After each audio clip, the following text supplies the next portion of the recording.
9 nasty behaviors that the majority of people unconsciously engage in more as they become older. And how to stop them. Do you ever notice that the majority of people who are older tend to pick up more undesirable tendencies without even being aware of it? The majority of people don't notice it until it has already had an impact on their relationships, since it happens gradually. This movie will reveal 9 actions that are considered to be unattractive. Unbeknownst to them, the majority of people increase their level of activity as they become older. It is not a reason to feel ashamed of yourself. It is a reason to take a moment to pause, think, and make a more informed decision. It's not always the case that these behaviors are loud or obvious. Most of the time, they are concealed by routine, appearing to be exactly the same as I am. But if they are allowed to continue unchecked, they have the potential to destroy relationships, reduce your power, and, oddly, make you feel more lonely during a period of your life that ought to be filled with a wealth of connections. Stay tuned until the very end, because the information that you will discover in this list may not only question your preconceived notions, but it may also assist you in constructing a more powerful and well-respected presence in the years to come. You are going to learn how even minor adjustments to your conduct can have a significant impact on how other people perceive you. And more significantly, how you perceive yourself about yourself. It's time to get started. Is the first, a rising propensity to center one's attention on the unpleasant. An increasing focus on the negative is one of the most typical tendencies that gradually develops with age and begins to emerge in a stealthy manner. It is possible for it to begin in such a subtle manner. Perhaps with a few more complaints about the weather, the cost of items, or how things used to be. For example, in the long run, however, it has the potential to completely mold the way that people view you. And the unfortunate thing is that a lot of folks aren't even aware that it's taking place. Others will come to identify you with sadness and gloom if you spend more time pointing out what is wrong than you do pointing out what is great. This is not because you are cruel, rather, it is because the emotional climate that surrounds you makes it more difficult to take a breath. The irony is that many people who are older have a great deal of knowledge and understanding to impart. But it is often obscured by a tone that is depleting rather than encouraging. It is essential to have an understanding that this pattern of behavior does not always originate from a negative place. In point of fact, it frequently originates from feelings of dissatisfaction, unresolved grief, or a feeling of being abandoned. It's possible that you're lamenting the loss of energy, but also of friendships and clarity. And that sadness can manifest itself in a variety of ways, including through criticism, sarcasm, or complaints. However, despite the fact that the feelings are genuine, the way in which they are expressed can be extremely alienating, particularly when it begins to become the default setting. An example of this would be when you are having dinner with your family and the first thing you say is that the food isn't as good as it used to be or that the music is too loud. This immediately causes a shift in the emotional tone of the conversation. Instead of feeling inspired or soothed, they experience a feeling of deflatedness. In addition, if this continues to be a habit, they can begin to completely avoid certain interactions in order to safeguard their own emotional health. In point of fact, the impact of this action is what makes it so obscene. It is not the goal behind it. It conveys the message, albeit in a subtle way, that there are more things in life for which one should be thankful than there are for which one should be complaining. Furthermore, the more frequently that message is repeated, the more it impacts your relationships, your mood, and even your health that you are experiencing. This is due to the fact that the brain, particularly as one becomes older, becomes more sensitive to emotional states that are repeated. Even if it is nothing more than a passing thought, negativity can become a mental loop that influences everything else. To add insult to injury, the more you focus on the negative aspects of the situation, the less opportunity there is for other people to present themselves with the positive aspects.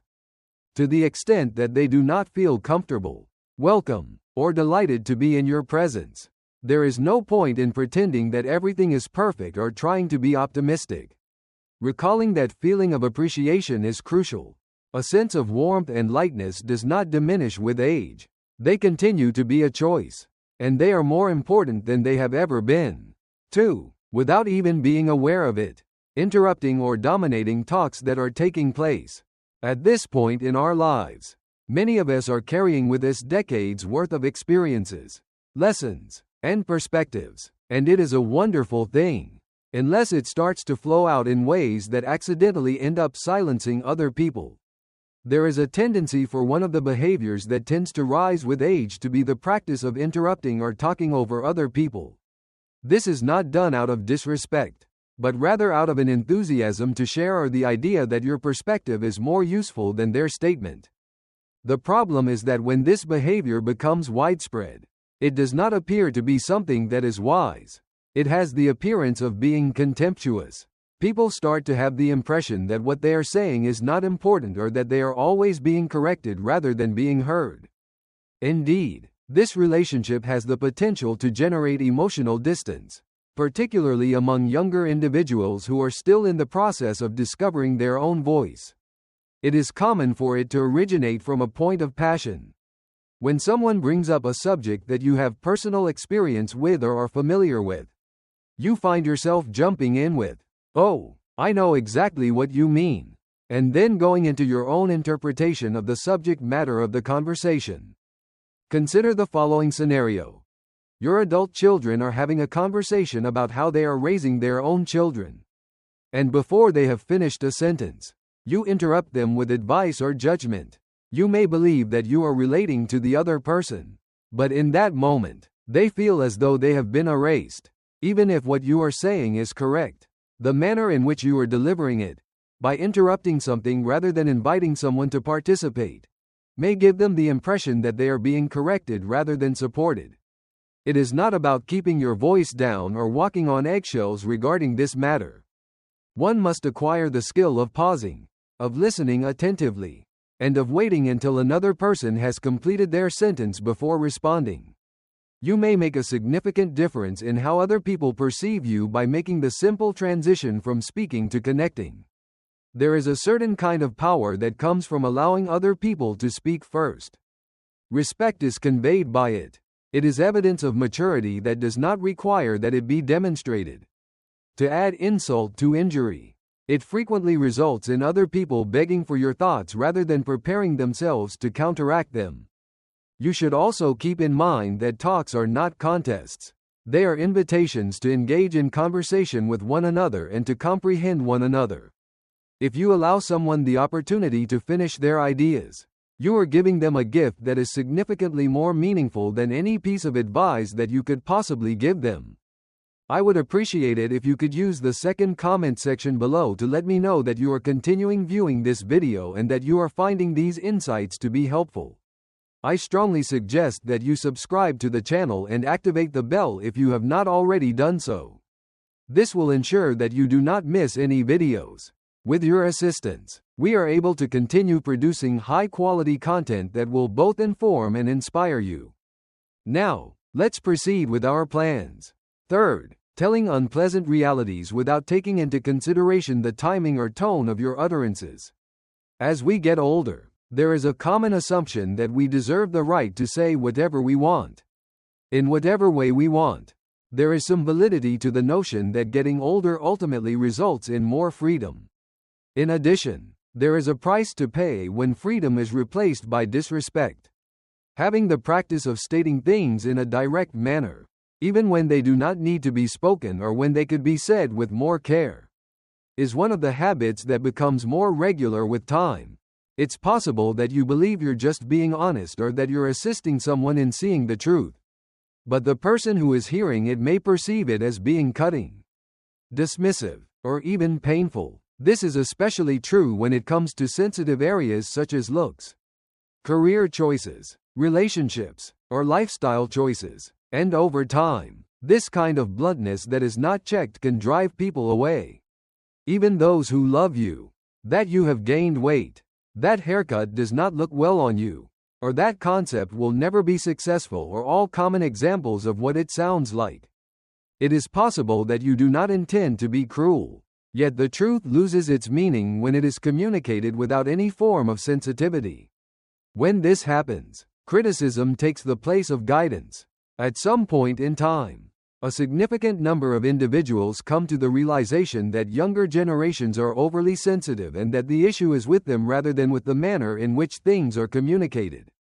It is important to keep in mind that if people frequently react negatively to your remarks, it is possible that the message itself is not incorrect, but the technique is. At the same time as tone and timing are important, the most important thing is that compassion must accompany intent in order for it to be received.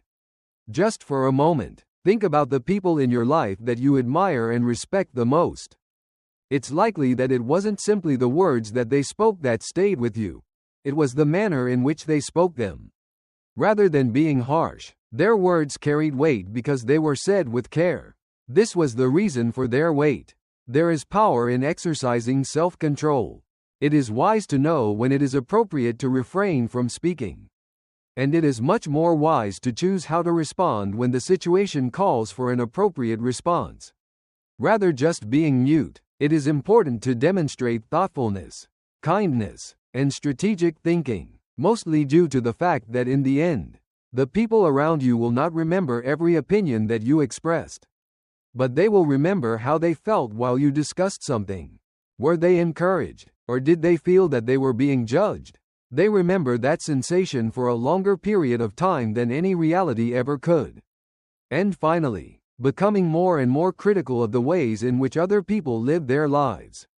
It is remarkably simple to develop the habit of passing judgment on other people as time passes, particularly when the decisions that they make are not at all comparable to the ones that we would have chosen in the same situation. Whether it's the way someone wears, the way they speak, who they marry, or what they believe in, that voice of internal judgment has a tendency to become louder with age. And most of the time, we don't even realize that it's happening. Generally speaking, this activity does not start off with malicious intentions. Frequently, it stems from a desire to safeguard the principles that we have adhered to for many years. Principles that have enabled us to endure difficult times, bring up our families, and construct lives that we are proud of. When we treat every new concept or unfamiliar action as if it were wrong rather than just different, we run the risk of becoming emotionally stiff while also making it more difficult to connect with others. However, the world is constantly changing. There is a possibility that you will find yourself thinking or saying things such as, "If we had done that back in my day," or, "They have lost the ability to understand what it means to maintain respect." In addition, even while those comments might seem like they are true to you, they frequently send the message to other people that you are hesitant to change, to listen, or to allow them to develop in their own unique way. As an illustration, a guy named Walter, who was 65 years old at the time, informed his daughter, who had recently become a vegetarian, "That is absurd, since in order to be healthy, you need to consume meat," despite the fact that he did not want to cause her any damage. She experienced feelings of being ignored, disregarded, and annoyed. The fact that his viewpoint was unable to adapt sufficiently to accommodate hers resulted in a dialogue that could have been supportive but instead resulted in greater gap between them. However, individuals are not issues that need to be solved, rather, they are human beings that need to be comprehended. And each time we start with judgment rather than curiosity, we miss the opportunity to understand the person who is in front of us in a more profound way. Although you are not required to agree with everything, it is a good idea to inquire with a polite inquiry. Why do they see it this way? It is possible to transform your relationships by refraining from hastily passing judgment. It creates an environment conducive to mutual respect and, frequently, unexpected connections. Curiousness broadens your worldview, whereas judgment narrows it down.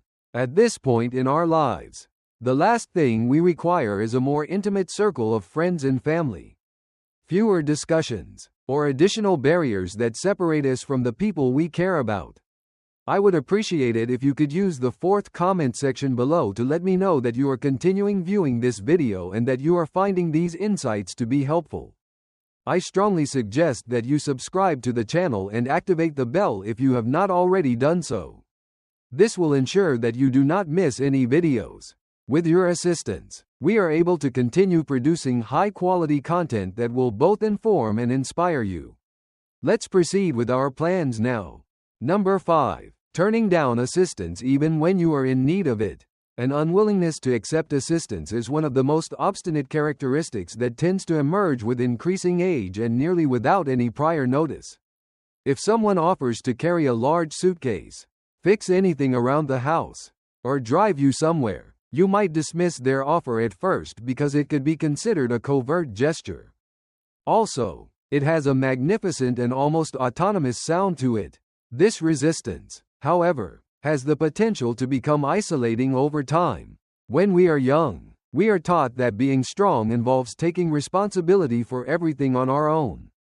That the fact that we require assistance in some way makes us less capable, weaker, or even worse, less valued. However, here is the reality. True strength begins to take on a totally different appearance when we are getting older. Neither how much weight we can lift nor how long we can drive are relevant factors. The answer lies in our capacity to adjust, to embrace love and action, and to allow people to enter our lives. When you persistently refuse assistance, what you are actually doing, even if you do not intend to do so, is rejecting connection through your actions. When the people in your life are saying, "I want to be needed," you are saying, "I don't want to need you even though I want to be needed." The people who are offering assistance to you are not doing it out of a sense of pity. Regardless of whether they are your children, your neighbors, or your friends, it's out of concern that they're doing it. I once knew a man named Harold who was 82 years old and used to live by himself following the death of his wife. Whenever he called, his son would volunteer to come over, run errands, and even cook for him. On the other hand, Harold insisted that there was no need because he was doing fine. It was not because he was, but rather because he did not wish to be a burden to anyone. What he failed to recognize was that his son started to experience feelings of needlessness and helplessness. Moreover, the gap between them continued to widen in silence. Allowing other people to assist you does not make you a burden on them. It is what makes you human. Giving is a gift that is given to others by this. It strengthens trust and serves as a reminder to both parties that you continue to be important. In addition to the things that you do, but also for who you are. Some elderly people take great pleasure in assisting younger people. They are energized whenever they are able to impart knowledge, provide guidance, or assist others. However, they fail to recognize that the younger generation shares the same sentiments. Not only are you not taking, but you are also giving when you accept assistance. This presents others with the opportunity to love you in a way that can be experienced. When someone says, "Let me help you with that," the next time you hear it, don't take it as a sign of weakness. Consider it a moment of connection, a simple act of love that you are doing. Due to the fact that aging well does not entail doing everything by oneself. It is the ability to recognize when to lean and to allow that leaning to bring people closer together rather than further apart. Having conversations in which you talk more than you listen is the 6th point. When you've lived a long and rich life, there's a silent change that tends to happen, and it's most noticeable when you're older. Throughout the years, you have accumulated a wealth of knowledge, experiences, and lessons. In the beginning stages of talks, it is simple to fall into the style of telling. There are moments when you stop listening and start broadcasting without even being aware of it on your part. It initially gives the impression of a relationship. It is very kind of you to share your experience with others. On the other hand, if you are the one who usually speaks, the people around you may begin to feel invisible over time. This is especially true for younger people who may already be reluctant to initiate conversation. It starts to feel to them that your stories don't allow much opportunity for them to share their own. The age disparity is not the only factor to consider. In situations where one person dominates a conversation, even close friends, siblings, or long-term partners can experience the imbalance that results. Listening involves more than just remaining silent while another person is speaking. Despite the fact that your own universe is jam-packed, it is a conscious decision to make room for the world of another person.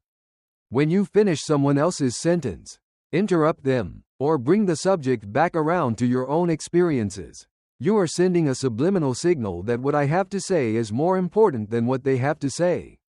It is not out of arrogance, but rather, it is frequently due to habit. You have witnessed more, you have been through more, but if that becomes the norm, you will no longer have the opportunity to gain a new point of view. Take for instance a woman named Janice, who was 74 years old at the time, and she was having a conversation with her granddaughter about a recent split. Janice would answer with her own anecdotes whenever the young woman chose to share her thoughts and feelings. What dating was like in the past, what guys were like in those days, and how she dealt with the pain of heartbreak. It was motivated by love, but it fell short of expectations. It was not a lesson that the grandchild required, rather, she required physical presence. Listening is one of the most effective ways to show respect for another person. It communicates to someone that you are important enough for me to put myself aside at this moment. It makes one feel secure, and it is humbling because it serves as a reminder that no matter how long you have lived, there is always more to learn about other people and about yourself. No, you are not required to refrain from telling your story. They are of great worth. They abide with the terms. They must be present. Ask even more inquiries. However, take a longer pause before you get back to me.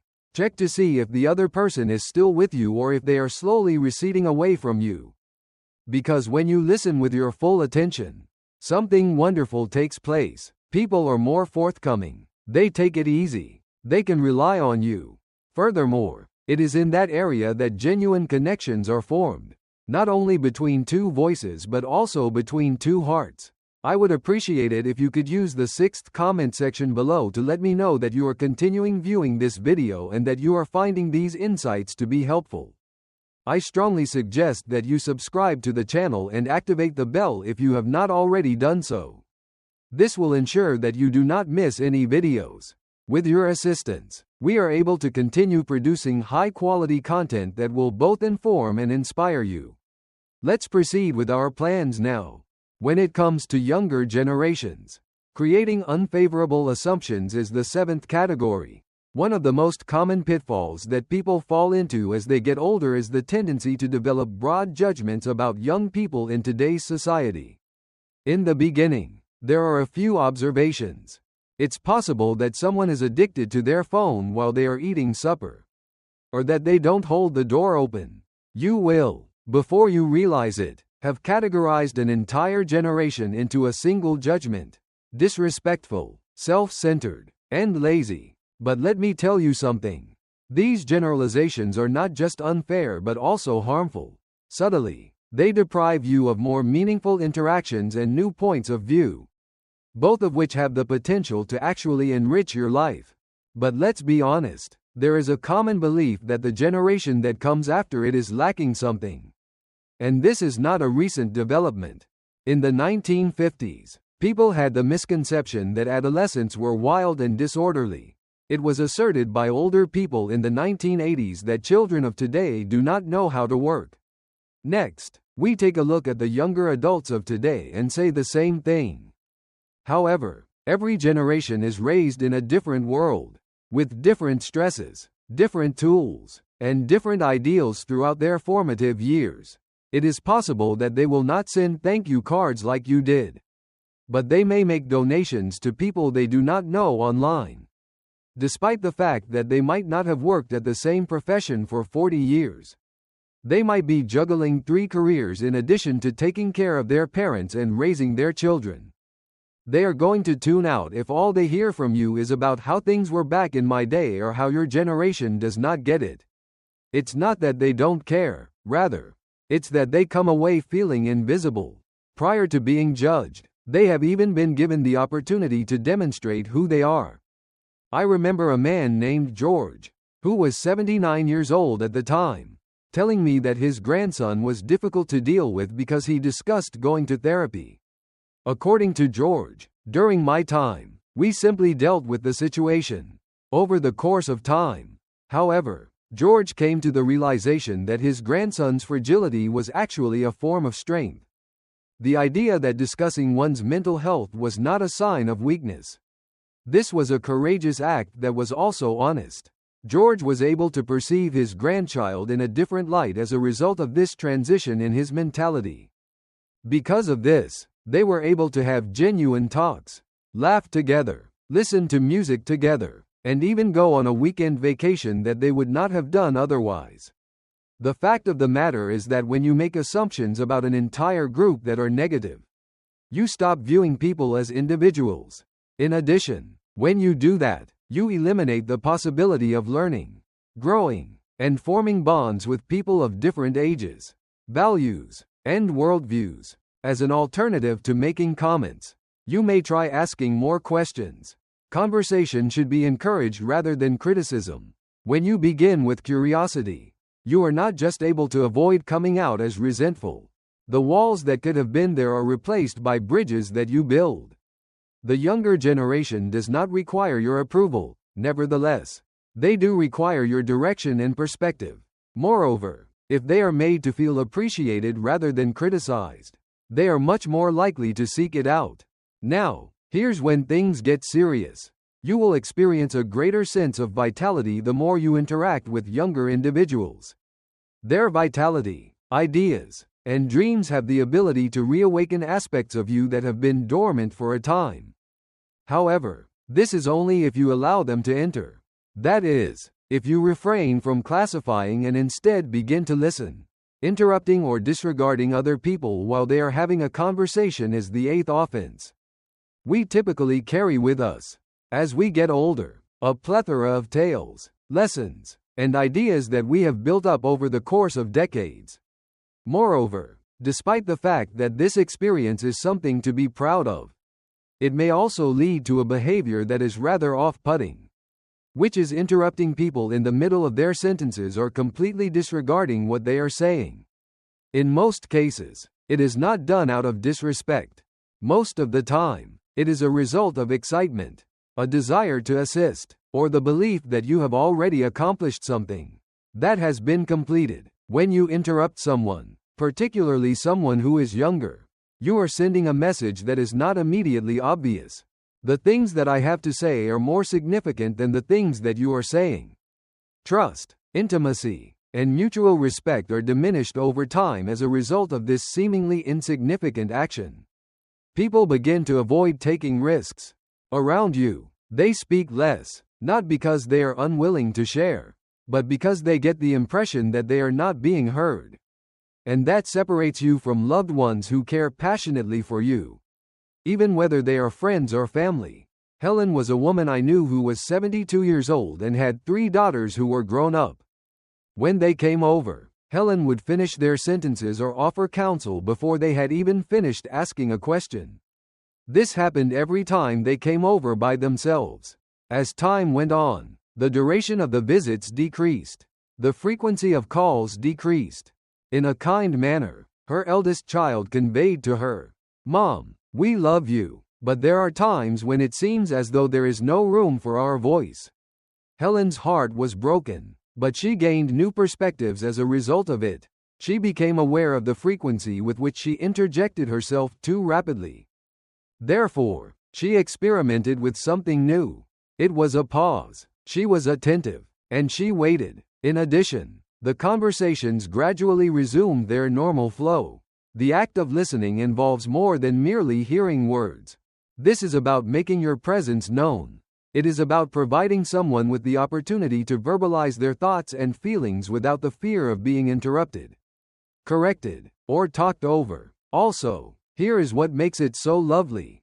A quiet hurt that someone is holding, a modest joy that they hadn't shared previously, or a dream that they are afraid to say out loud are all examples of things that you probably would have missed if you hadn't been listening with your full attention.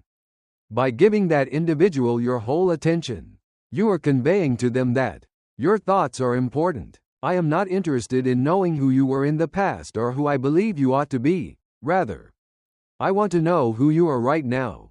particularly around the age of 70. People do not always depend on us to listen. However, when we do this, when we provide our attention rather than our opinion, it surprises them and it draws them in.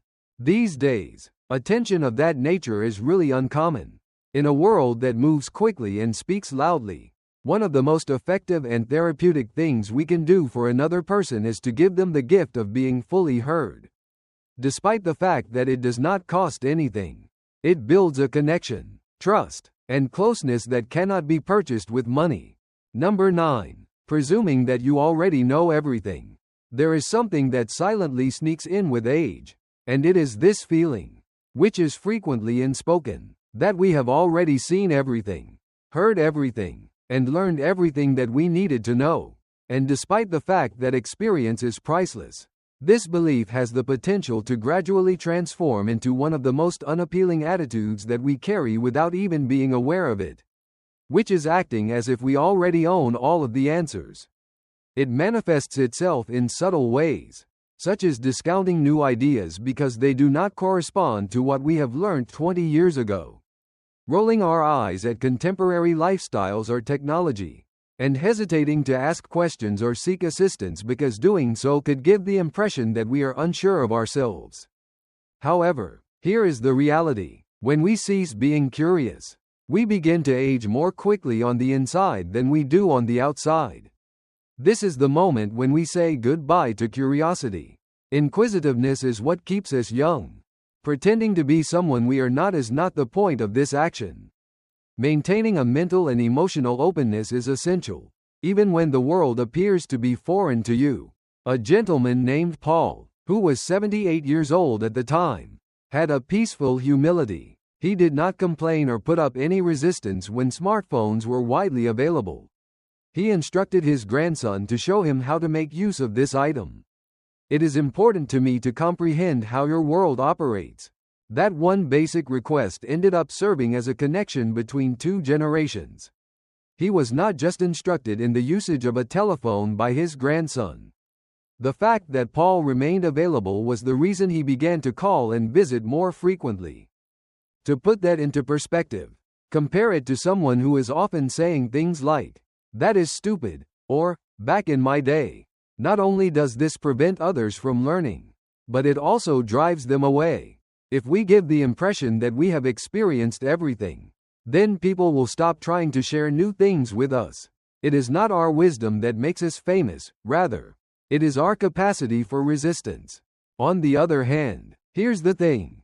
Wisdom and curiosity are not mutually exclusive concepts. Those individuals who say things like, "Tell me more, I hadn't thought of it that way," or simply, "That's interesting. Why do you think that?" are, in point of fact, the wisest people I've ever crossed across with. People tend to draw toward these individuals not because they are experts in everything, but rather because they never stop acquiring new knowledge. Therefore, if you find that you are becoming frustrated by change or dismissive of a new thought, take a moment to pause and assess whether you are reacting out of habit or whether you are remaining open to personal development. As we get older, we do not cease to develop as individuals. Those individuals who continue to be students of life, even into their 80s and beyond, are not only the ones who age with the most grace, but they are also the ones whom others like being around. When we choose to be curious rather than certain, we demonstrate to the world and to ourselves that we are still alive on the inside, that we are still developing, and that we are still becoming. There is nothing more appealing than making that choice. Lastly, some thoughts. As we come to the end of this video, I would like you to just take a time to reflect on the 9 behaviors that we have just discussed. What was the one that took you by surprise? Which one presented an unsettling sense of familiarity? The truth is as follows. This was not about pointing fingers or making someone feel ashamed in any way, shape, or form. The purpose of this was to raise awareness about the minute changes in daily routines that have the potential to influence how others perceive us as well as how we perceive ourselves. The fact that we have earned the right to develop on our own terms is one of the many reasons why we are in our 60s, 70s, or 80s of age. This indicates that we have the ability to unlearn the same amount of information that we have learned. We have the ability to pause, ponder, and make the decision to move forward with just those things that make us more humane, more open, and more at peace. Perhaps there is something about yourself that you recognize today. You may have seen a habit that you are prepared to let go of, or a new way of presenting yourself that you would like to put into practice. Even if you only felt more conscious, more encouraged, or more empowered after seeing even a single segment of this video, then it was well worth your time. On this journey, you are not traveling alone. The journey is being taken jointly. We appreciate you being here with us today. It would be wonderful if you could get in touch with us. Please leave a comment below and tell us about one item you discovered today and how you intend to put it to use in your life right now. We place a high value on your opinions, so please do not be reluctant to share them with us. Our inspiration and encouragement are greatly increased as a result of reading your remarks.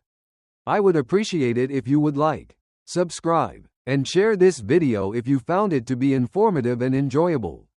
With your assistance, we are able to continue producing high-quality content that will both inform and inspire you. We appreciate you taking the time to watch, and we hope to see you in the future video.